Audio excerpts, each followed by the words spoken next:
그건 뭐야? 냄새 나는데 다른 데 가서 먹어. 여기는 내가 항상 먹던 곳이라고. 손님들 있는데 그런 냄새 나는 거 먹으면 어떻게 해? 그날은 유난히 비가 많이 내리는 날이었습니다. 정호는 감기 기운이 있었지만 출근을 했습니다. 71세의 몸으로는 감당하기 힘든 날씨였습니다. 정원사, 어디 있어? 수진의 고함 소리가 저택을 울렸습니다. 정호는 서둘러 뛰어갔습니다. 네, 여기 있습니다. 이게 뭐예요? 비 온다고 정원 관리를 안 해요? 비가 와서 잠시. 비가 와서? 비 올 때 더 깨끗이 해야 하는 거 아니에요? 당신 일하기 싫은 거예요? 정호의 얼굴은 이미 열로 달아올라 있었습니다. 감기 때문이었습니다. 죄송합니다. 지금 당장 하겠습니다.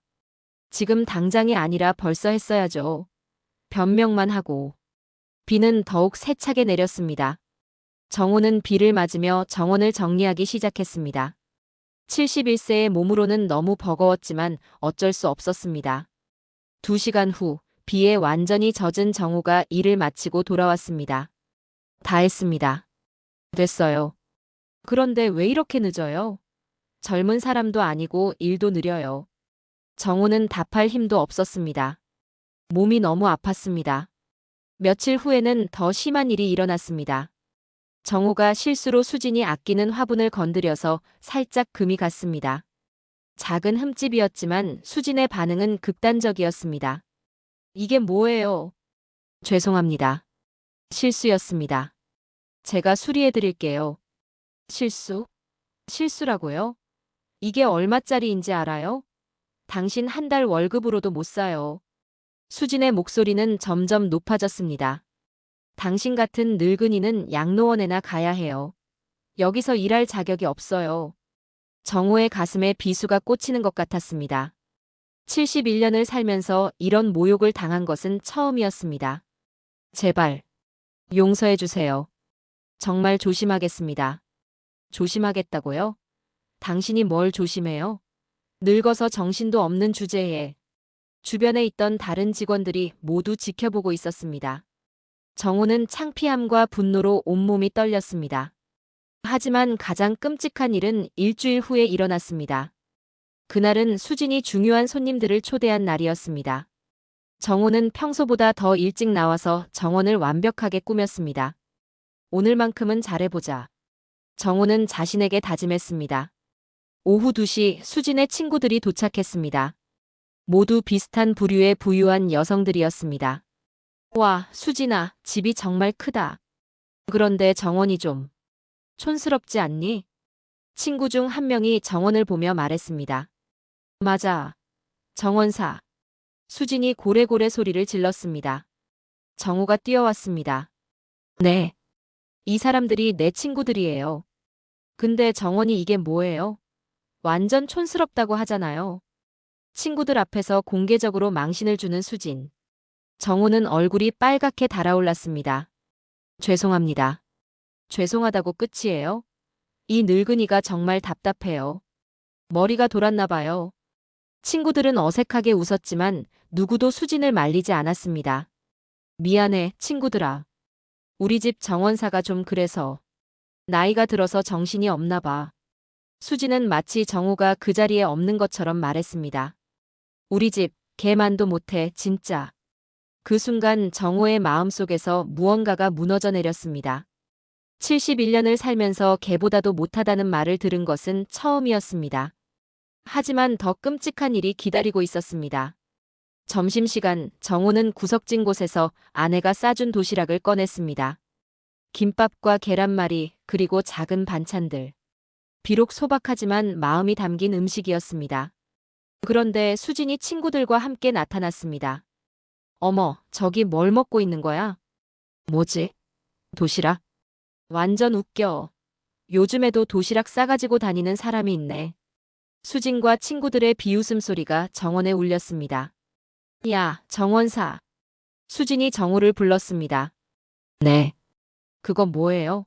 냄새 나는데 다른 데 가서 먹어요. 여기는 제가 항상 먹던 곳이라고요? 손님들 있는데 그런 냄새 나는 거 먹으면 어떻게 해요? 정호는 도시락을 들고 일어났습니다. 그런데 그 순간 수진이 일부러 정호의 팔을 건드렸습니다.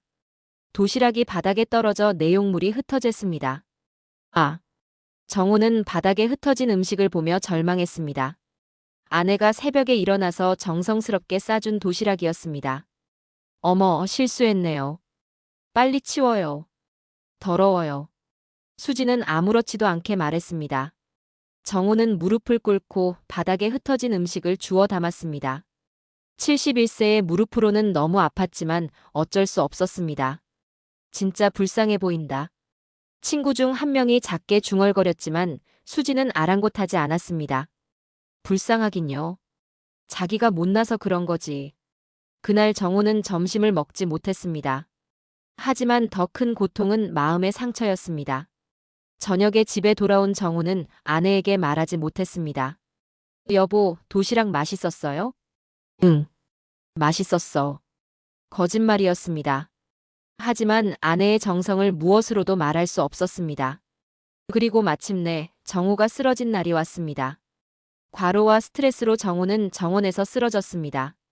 다른 직원이 발견했을 때 정호는 의식을 잃은 상태였습니다. 큰일이야. 정호 씨가 쓰러졌어. 하지만 수진의 반응은 충격적이었습니다. 뭐, 또 꾀병이지? 아니에요.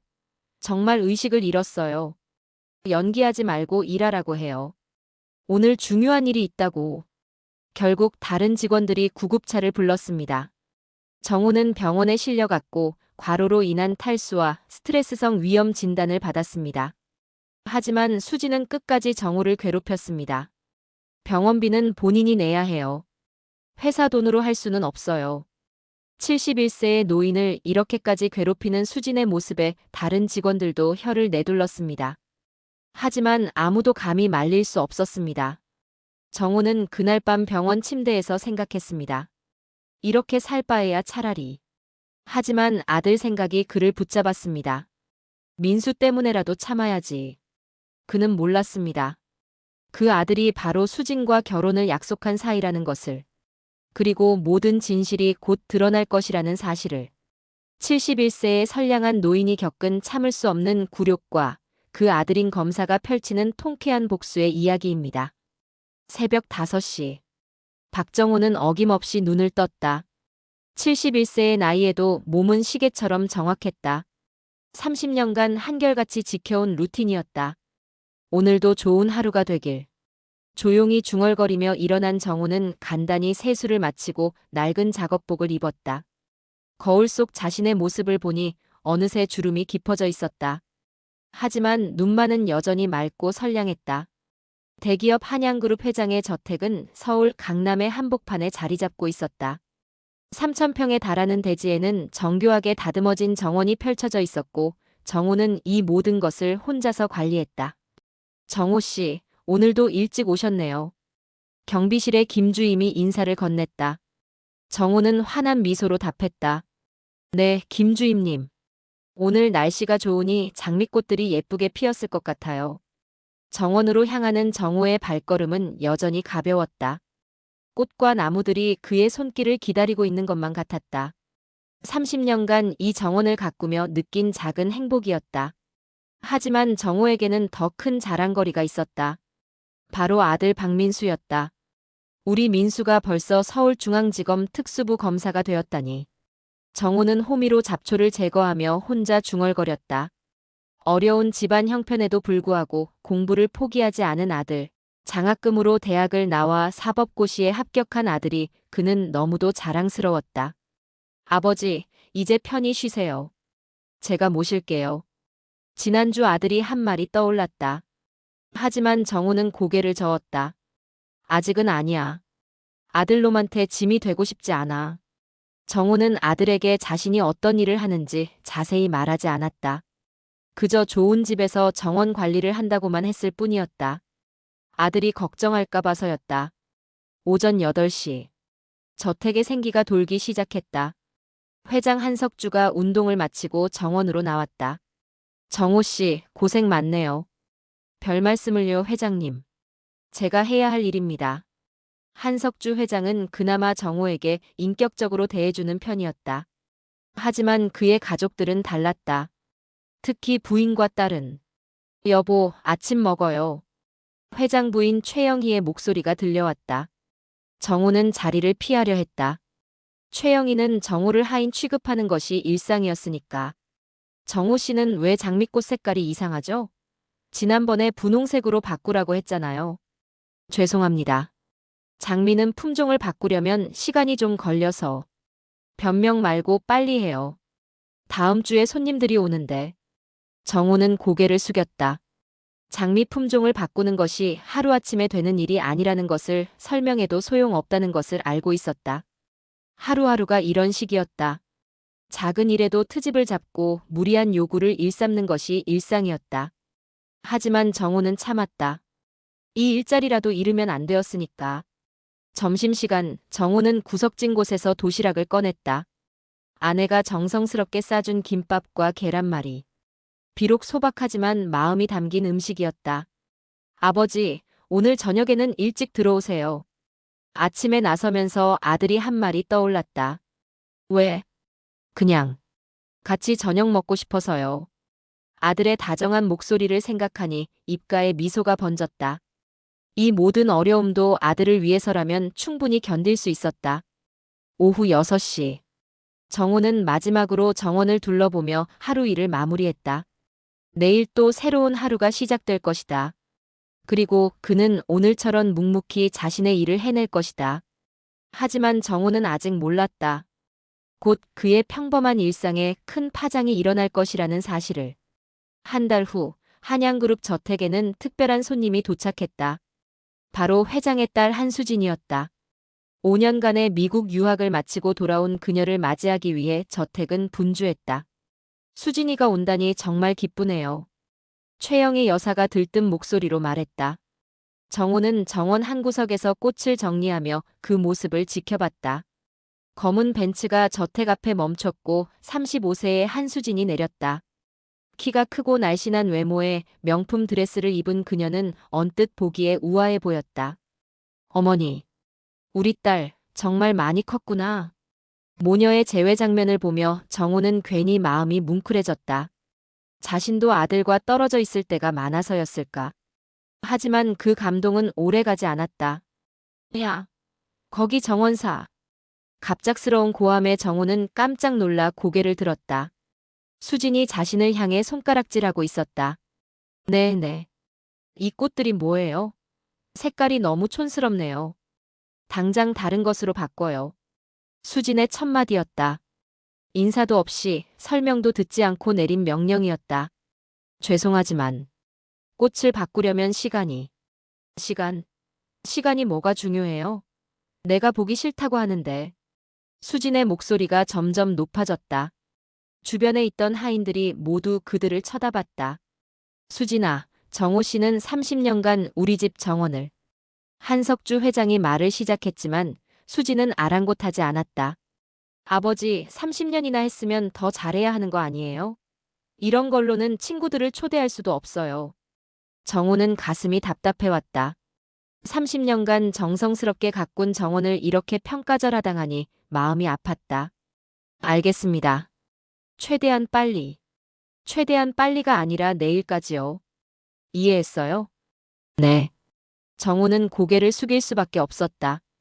그날 밤 정호는 거의 밤을 새워가며 정원을 정리했다. 수진이 원하는 색상의 꽃들을 구해서 새로 심는 일은 쉽지 않았다. 하지만 어쩔 수 없었다. 다음 날 아침 수진은 정원을 둘러보더니 또 다른 지적을 했다. 이건 또 뭐예요? 배치가 엉성하네요. 다시 해요. 하지만 어제 말씀하신 대로. 어제는 어제고 오늘은 오늘이죠. 내 마음이 바뀐 걸 어떻게 해요? 정호는 할 말을 잃었다. 이런 식으로는 아무리 해도 만족할 수 없을 것 같았다. 일주일이 지났다. 수진의 갑질은 날이 갈수록 심해졌다. 정원사, 여기 와봐요. 어느 날 오후 수진이 고래고래 소리를 질렀다. 정호가 뛰어가 보니 수진이 화를 내고 있었다. 이게 뭐예요? 잔디에 발자국이 있잖아요. 죄송합니다. 아마 아침에 물을 주면서. 아마가 뭐예요? 확실하게 말해요. 죄송합니다.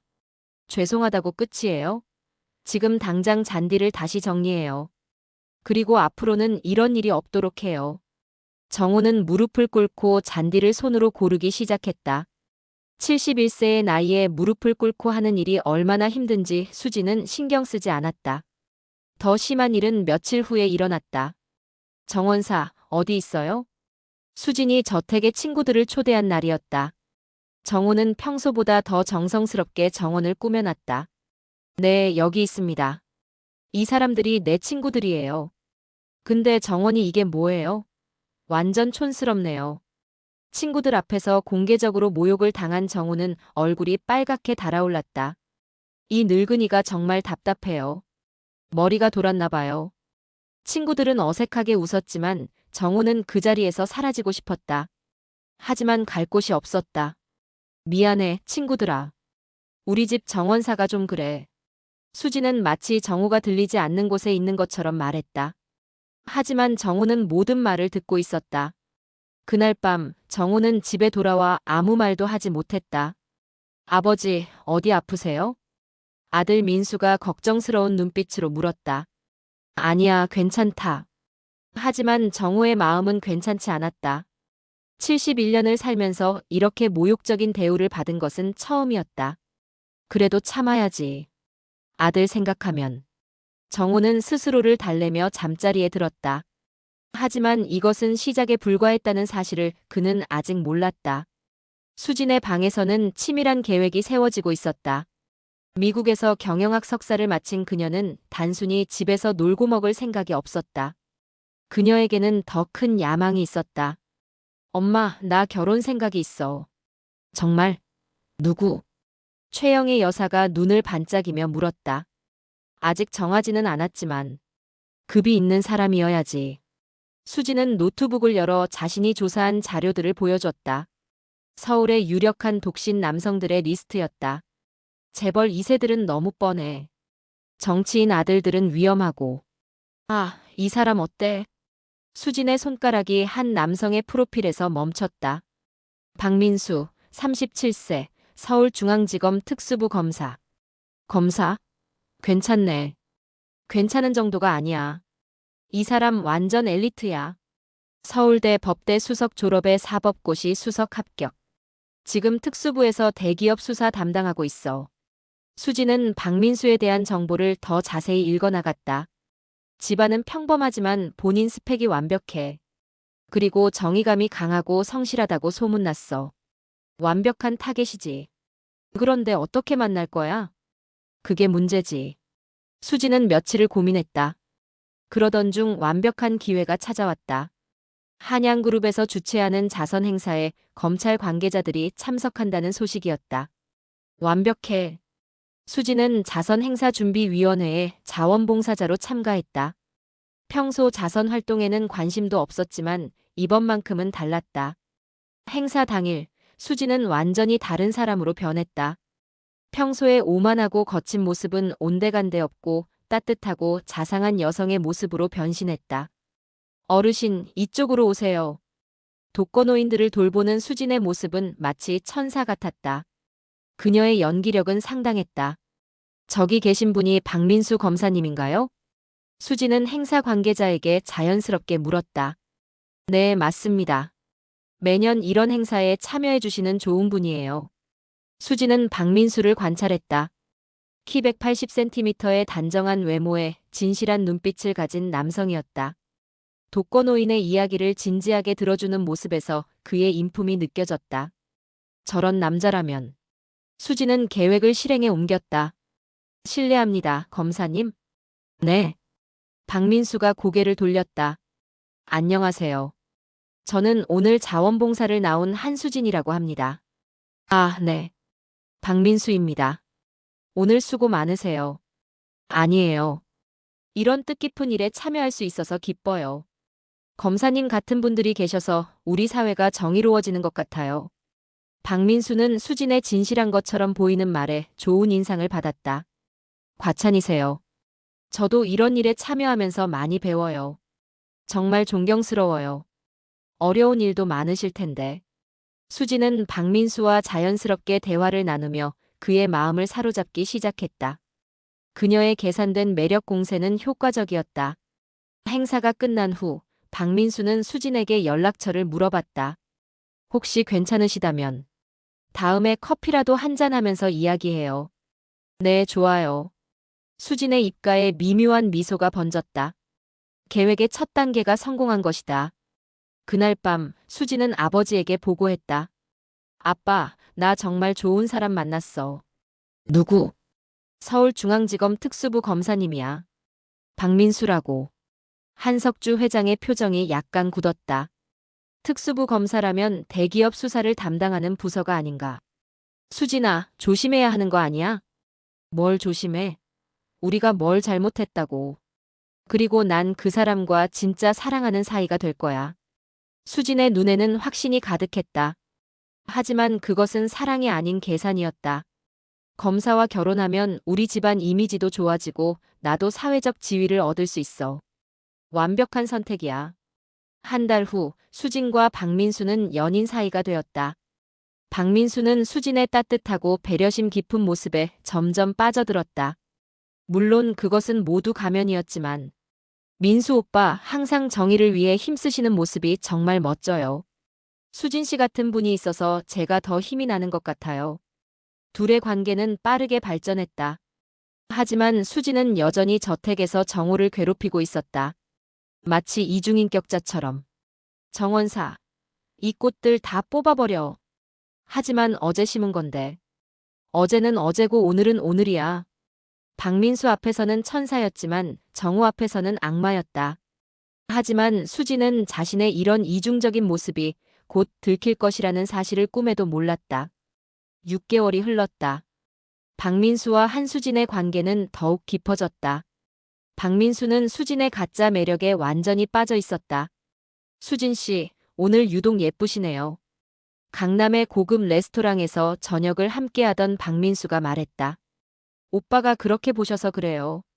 수진은 수줍은 미소를 지었다. 하지만 속으로는 다른 계산을 하고 있었다. 이제 슬슬 결혼 이야기를 꺼내볼 때인 것 같은데. 오빠, 저희 사귄 지 벌써 6개월이에요. 그러네요. 정말 빨리 지나간 것 같아요. 오빠는 앞으로 계획이 어떻게 되세요? 박민수는 수진의 의도를 눈치챘다. 사실 그도 같은 생각을 하고 있었다. 수진 씨, 사실 부모님께 소개해드리고 싶어요. 수진의 마음이 뛰었다. 드디어 원하던 말이 나온 것이다. 정말요? 저도 그러고 싶었어요. 그럼 이번 주말에 저희 집에 오시겠어요? 부모님이 정말 좋아하실 거예요. 네, 물론이죠. 수지는 겉으로는 기쁨을 표현했지만 속으로는 벌써 계산이 끝나 있었다. 검사 집안이라. 그래도 나름 품이 있는 집일 거야. 나중에 시집살이도 편할 것 같고. 그날 밤 수지는 집에 돌아와서 어머니에게 소식을 전했다. 엄마, 드디어. 뭐가? 오빠가 부모님께 소개해주겠대. 최영희 여사도 기뻤다. 검사와의 결혼은 그들 가문의 품격을 높여줄 일이었다. 그런데 오빠 집이 어디래? 서울 중구 어디라고? 아마 아파트인 것 같아. 아파트라고? 좀 실망인데. 엄마, 검사 월급이 얼마나 되겠어? 그래도 사회적 지위가 있잖아. 한편 박민수도 집에서 부모님께 수진을 소개했다. 아버지, 어머니, 제가 사귀고 있는 분이 있어요. 정우는 놀란 표정을 지었다. 아들이 연애하고 있다는 말을 처음 들었기 때문이다. 정말? 어떤 분인데? 한수진이라는 분이에요. 정말 좋은 분이에요. 따뜻하고 배려심이 많고. 박민수는 신이 나서 수진에 대해 이야기했다. 이번 주말에 집에 모셔올게요. 부모님도 만나 뵙고 싶어 하세요. 정우와 그의 아내는 기뻤다. 아들이 좋은 사람을 만났다니. 그래, 잘 됐다. 아버지도 만나고 싶구나. 하지만 정우는 아직 몰랐다. 그 좋은 사람이 자신을 지옥으로 만든 바로 그 사람이라는 사실을. 주말이 되었다. 수지는 정성스럽게 옷을 차려입고 박민수의 집으로 향했다. 손에는 비싼 과일 바구니를 들고 있었다. 여기가 오빠 집이구나. 생각보다 평범한 아파트였지만 수지는 실망하지 않았다. 중요한 것은 박민수의 사회적 지위였으니까. 긴장돼요. 수지는 박민수에게 수줍게 말했다. 물론 연기였다. 괜찮아요. 우리 부모님 정말 좋으신 분들이에요. 특히 아버지는 너무 착하셔서. 박민수는 아버지 자랑을 했다. 아버지가 어떤 일을 하세요? 평범한 일을 하세요. 하지만 정말 성실하고 좋으신 분이에요. 엘리베이터를 타고 올라가는 동안 수지는 마음의 준비를 했다. 겸손하고 예의 바른 며느리감으로 보여야 했다. 도착했어요. 박민수가 초인종을 눌렀다. 어머니, 저 왔어요. 문이 열렸다. 박민수의 어머니가 환한 미소로 맞아주었다. 어서 와, 민수야. 그리고 안녕하세요. 한수진이라고 합니다. 수지는 깍듯하게 인사했다. 완벽한 연기였다. 어머, 정말 예쁘시네요. 어서 들어오세요. 수지는 집 안을 둘러봤다. 깔끔하지만 소박한 인테리어였다. 하지만 따뜻함이 느껴졌다. 아버지는 어디 계세요? 정원 일 마치고 오신다고 하셨어요. 곧 오실 거예요. 그 순간이었다. 현관문이 열리는 소리가 들렸다. 민수야, 아버지 왔다.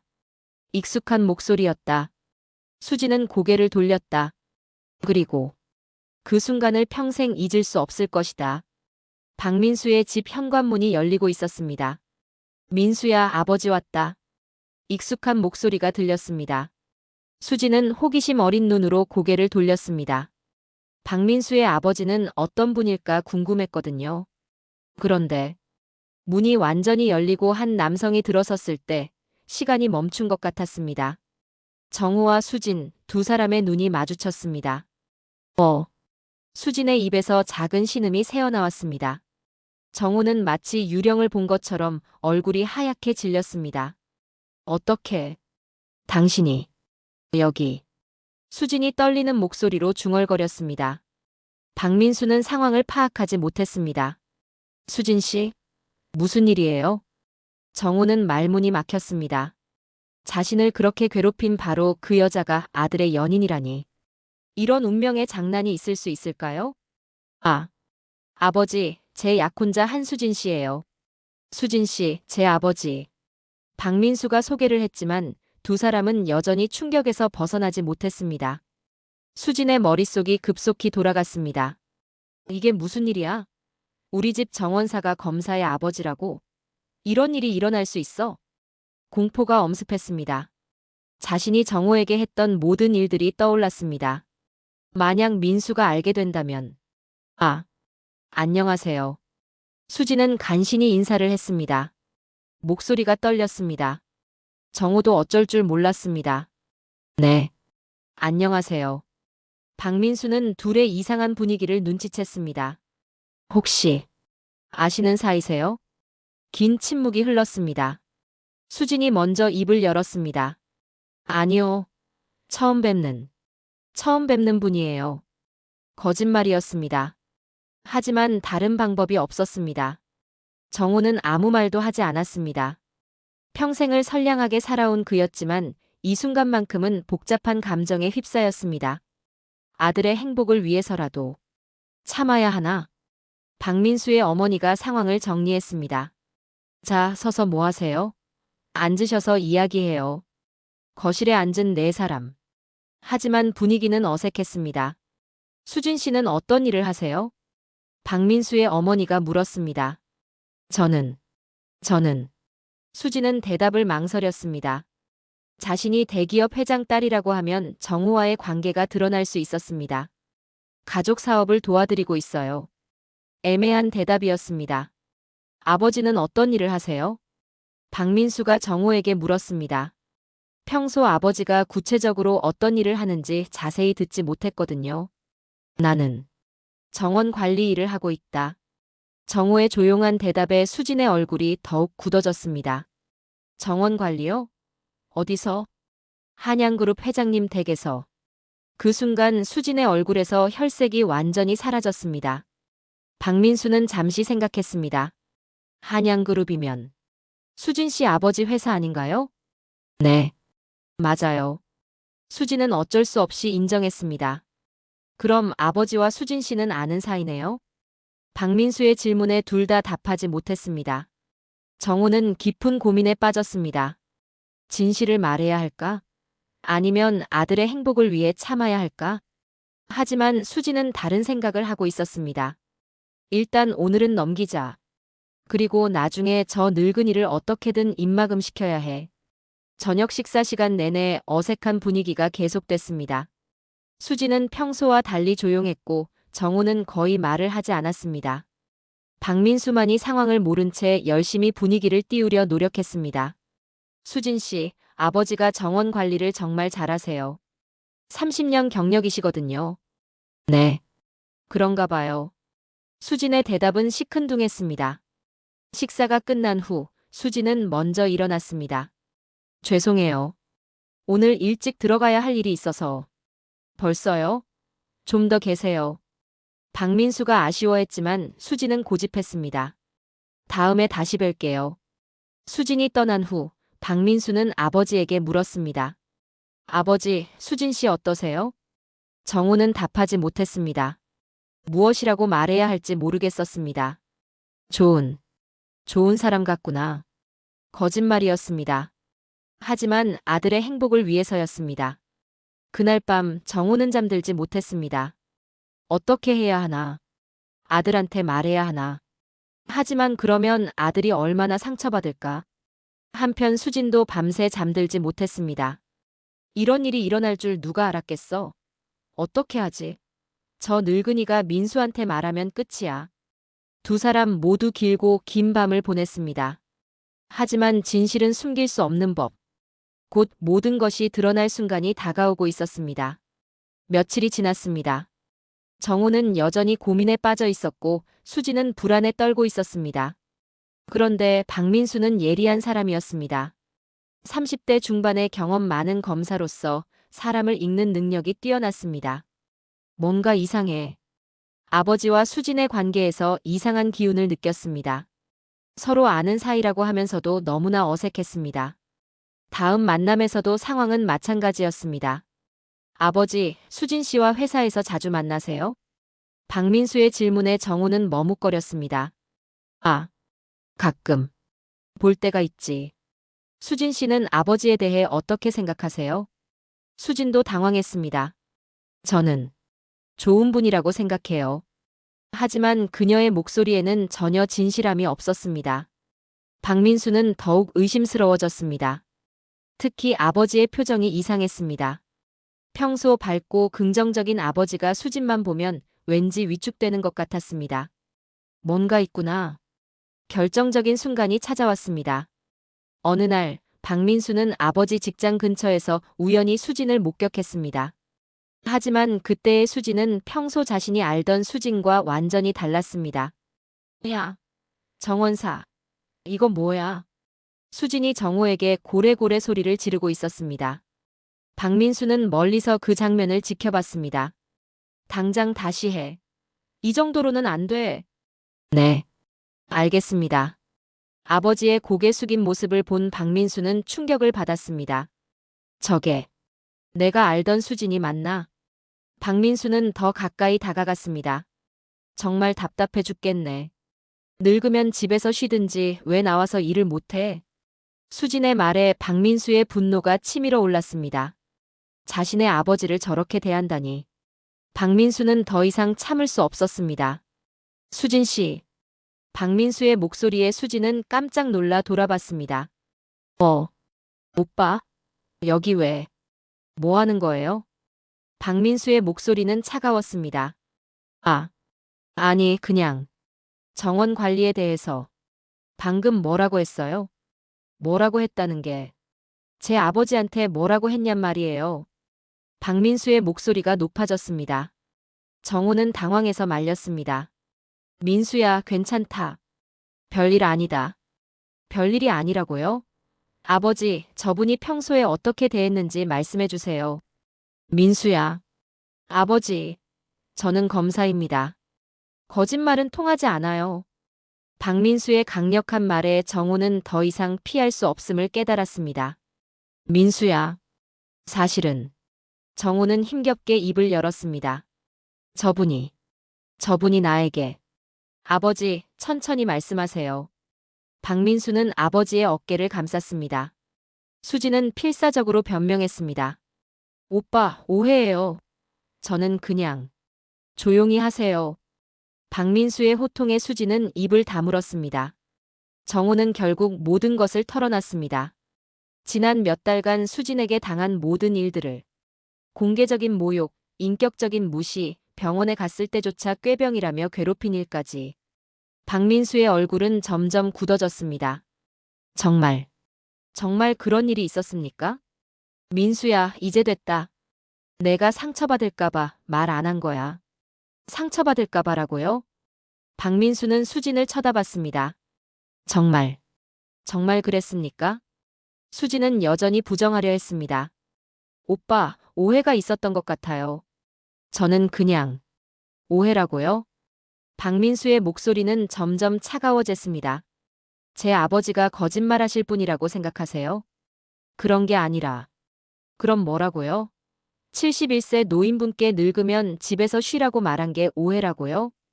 박민수는 방금 전 자신이 직접 들은 말을 인용했습니다. 수지는 더 이상 변명할 수 없었습니다. 저는 뭐라고요? 박민수의 분노는 극에 달했습니다. 제가 얼마나 당신을 사랑했는지 아세요? 당신 때문에 얼마나 행복했는지 아세요?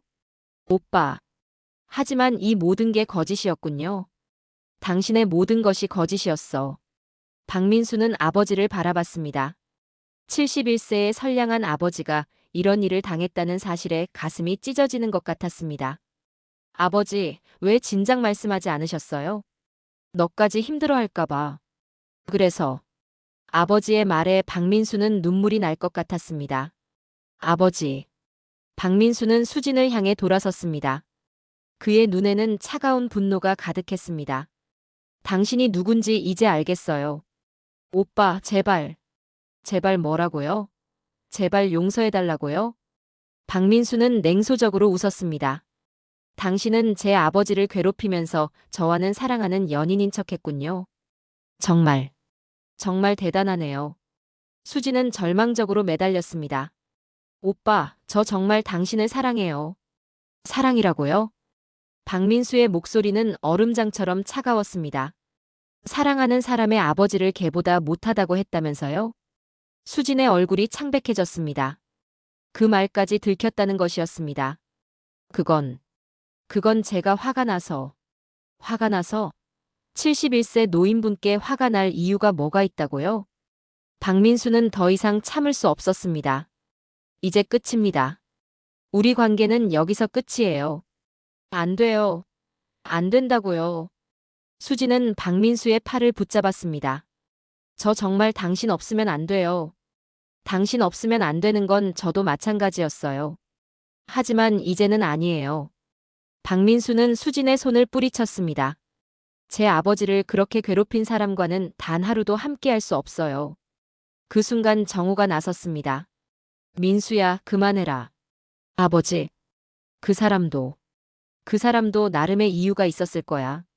선량한 정호는 마지막까지 수진을 감쌌습니다. 하지만 박민수는 달랐습니다. 아버지의 선량함을 이용한 거예요. 용서받을 일이 아니에요. 박민수는 수진을 마지막으로 바라봤습니다. 당신 때문에 제 아버지가 얼마나 고생하셨는지 평생 후회하며 사세요. 그날로 박민수와 수진의 관계는 완전히 끝났습니다. 하지만 이것은 진정한 복수의 시작에 불과했습니다. 박민수의 복수는 치밀하고 완벽했습니다. 그는 단순히 화를 내는 것이 아니라 법과 정의를 통해 진정한 응징을 준비했습니다. 먼저 박민수는 아버지를 모시고 한양그룹 저택으로 향했습니다. 민수야, 괜히 일을 크게 만들지 말자. 아버지, 잘못된 일은 바로 잡아야 해요. 저택에 도착한 박민수는 한석주 회장을 만났습니다. 회장님, 안녕하세요. 서울중앙지검 특수부 박민수 검사입니다. 한석주 회장은 깜짝 놀랐습니다. 검사님이라고요? 네, 그리고 이분은 제 아버지입니다. 회장은 상황을 파악했습니다. 혹시 정호 씨가 검사님 아버지라고요? 네, 맞습니다. 그리고 오늘 여기 온 이유는 박민수는 차근차근 설명했습니다. 수진이 정호에게 했던 모든 일들을. 회장의 얼굴은 점점 굳어졌습니다. 정말 그런 일이 있었습니까? 네, 그리고 저는 이 일을 그냥 넘어갈 수 없습니다. 그 순간 수진이 나타났습니다. 아빠, 무슨 일이에요? 수진은 박민수를 보고 당황했습니다. 오빠? 여기 왜? 오빠라고 부르지 마세요. 박민수의 목소리는 차갑기 그지없었습니다. 회장님, 저는 오늘부로 따님과의 모든 관계를 정리하려고 합니다. 무슨? 그리고 한 가지 더 말씀드리고 싶은 것이 있습니다. 박민수는 가방에서 서류를 꺼냈습니다. 저희 특수부에서 한양그룹에 대한 수사를 시작하게 되었습니다. 한석주 회장의 얼굴이 하얗게 변했습니다. 무슨 수사라고요? 탈세 및 부정부패 혐의입니다. 이미 수사영장이 발부되었습니다. 박민수는 냉정하게 말했습니다. 설마 이 일 때문에 그러시는 건 아니죠? 물론 아닙니다. 저는 사적인 감정으로 일하지 않습니다. 이미 오래전부터 수사 대상이었습니다. 이것은 절반은 사실이었습니다. 한양그룹은 이미 수사 대상이었지만 박민수가 더욱 적극적으로 나서게 된 것은 분명 이 일 때문이었습니다. 수진이 아버지에게 매달렸습니다. 아빠, 어떻게 해요? 이거 다 제 잘못이에요. 수진아, 너 정말 그랬니? 정호 씨한테? 아빠. 수진은 더 이상 부정할 수 없었습니다. 모든 증거가 있었고 목격자들도 많았으니까요. 박민수는 정호를 바라봤습니다. 아버지, 이제 여기서 일하실 필요 없어요. 제가 모실게요. 하지만 민수야. 아버지, 30년 동안 고생 많으셨어요. 이제는 편히 쉬세요. 그 순간 한석주 회장이 정호에게 다가왔습니다. 정호 씨, 정말 죄송합니다. 제가 몰랐어요. 회장님. 수진이가 제 딸이 그렇게 했다니. 정말 면목 없습니다. 한석주 회장은 정호에게 깊이 고개를 숙였습니다. 30년간 성실히 일해주셔서 감사했습니다. 그리고 정말 죄송합니다. 이 장면을 보던 수진은 완전히 무너졌습니다. 아버지가 하인에게 고개를 숙이는 것을 본 것은 처음이었습니다. 아빠. 하지만 한석주 회장은 딸을 쳐다보지도 않았습니다. 며칠 후 언론에 한양그룹의 부정부패와 함께 수진의 갑질 행태가 보도되었습니다. 한양그룹 회장 딸의 충격적인 갑질 실태. 71세 노인을 개만도 못하다고 모욕. 재벌가의 인격적 문제 심각. 수진은 하루아침에 사회적으로 매장당했습니다.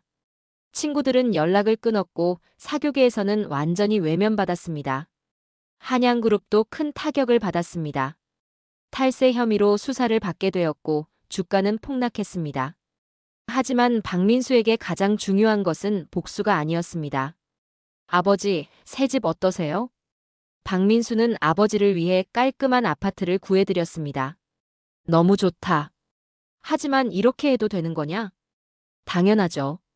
제가 지금까지 못해드린 것도 많은데요. 박민수는 아버지 옆에 앉았습니다. 아버지, 지금까지 정말 고생 많으셨어요. 무슨 소리냐? 너 잘 되는 것만 봐도 충분하다. 아버지. 박민수는 아버지의 손을 잡았습니다. 앞으로는 제가 모실게요. 더 이상 남의 눈치 보지 마시고 편히 지내세요. 정호의 눈에 눈물이 맺혔습니다. 고맙다, 아들아. 정말 고맙다. 제가 더 감사하죠. 이런 훌륭한 아버지를 두어서. 그날 밤 정호는 오랜만에 편안한 잠을 잤습니다. 더 이상 갑질도 모욕도 없었습니다. 몇 달 후 박민수는 새로운 연인을 만났습니다. 진정으로 착하고 따뜻한 사람이었습니다. 아버지, 이번 분은 정말 좋은 분이에요. 그래. 아버지도 만나보고 싶구나. 물론이죠. 아버지 뵙고 싶어 하세요. 새로운 연인은 정호를 마치 친아버지처럼 대했습니다. 진심으로 존경하고 사랑하는 마음이었습니다. 아버지, 항상 건강하세요. 고맙구나. 너 같은 며느리를 만나서 정말 기쁘다. 1년 후 박민수는 결혼했습니다. 정호는 아들의 결혼식에서 누구보다 행복해했습니다. 아들아, 정말 행복해 보인다. 아버지 덕분이에요. 아버지가 저를 올바르게 키워주셨으니까. 결혼식장에서 정우는 수진을 보았습니다. 멀리서 초라한 모습으로 서 있는 그녀를. 수진은 완전히 몰락해 있었습니다. 사회적으로 매장당한 채 집에서만 지내는 처지가 되었습니다. 하지만 정우는 복수의 달콤함보다는 아들의 행복이 더 소중했습니다. 결혼식이 끝난 후 정우는 아들 내외와 함께 새로운 집으로 향했습니다. 아버지, 이제 정말 편히 쉬세요. 응, 이제는 정말 편히 쉴 수 있을 것 같다. 정우는 창밖을 바라보며 생각했습니다. 71년을 살면서 참 많은 일이 있었구나.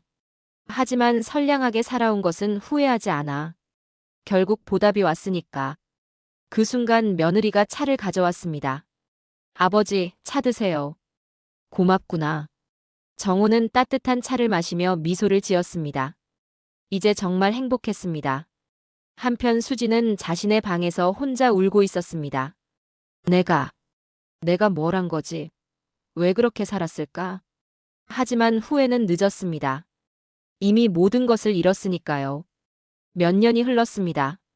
정우는 손자, 손녀들에게 둘러싸여 행복한 노년을 보내고 있었습니다.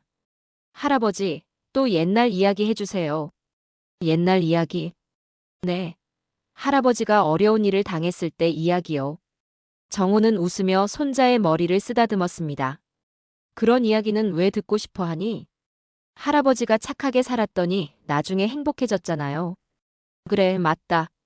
착하게 살면 언젠가는 반드시 보답이 온단다. 정우는 마당에서 놀고 있는 손자들을 바라보며 생각했습니다. 정말 그랬구나. 힘들고 어려웠지만 포기하지 않고 선량하게 살아온 것이 맞았어. 지금 이 행복이 그 증거야. 석양이 지는 하늘을 바라보며 정우는 마음속으로 중얼거렸습니다. 고맙다. 정말 고맙다. 무엇에 대한 감사인지는 그 자신만이 알고 있었습니다. 하지만 분명한 것은 그의 선량함이 결국 진정한 행복을 가져다 주었다는 사실이었습니다. 그리고 멀리서 수지는 여전히 자신의 잘못을 후회하며 외로운 나날을 보내고 있었습니다. 하지만 이제는 아무도 그녀를 기억하지 않았습니다. 정의는 승리했습니다. 그리고 선량함도 승리했습니다. 여러분, 복수는 나의 것이라는 이야기를 끝까지 들어주셔서 감사합니다. 이 이야기는 우리에게 많은 것을 생각하게 합니다. 때로는 세상이 불공평하고 억울해 보일 수 있습니다. 착하게 사는 사람이 손해를 보는 것 같고 나쁜 사람이 더 잘 사는 것처럼 보일 수도 있죠. 하지만 정우 아버지의 삶이 보여주듯이 선량함과 성실함은 결코 배신당하지 않습니다. 비록 그 보답이 당장 눈에 보이지 않을 수도 있지만 언젠가는 반드시 돌아옵니다. 그리고 진정한 복수는 상대방을 파괴하는 것이 아니라 자신이 더 나은 사람이 되는 것임을 박민수 검사의 이야기를 통해 알 수 있습니다. 한수진의 몰락은 자업자득이었습니다. 남을 괴롭히고 무시했던 그 마음이 결국 자신을 파멸로 이끌었죠. 우리 모두는 어떤 선택을 할 것인지 결정할 수 있습니다. 정우처럼 선량하게 살 것인지 아니면 수진처럼 이기적으로 살 것인지. 여러분은 어떤 선택을 하시겠습니까? 오늘 이야기가 여러분의 마음에 작은 감동이라도 남겼기를 바랍니다. 다음에 또 좋은 이야기로 찾아뵙겠습니다. 감사합니다.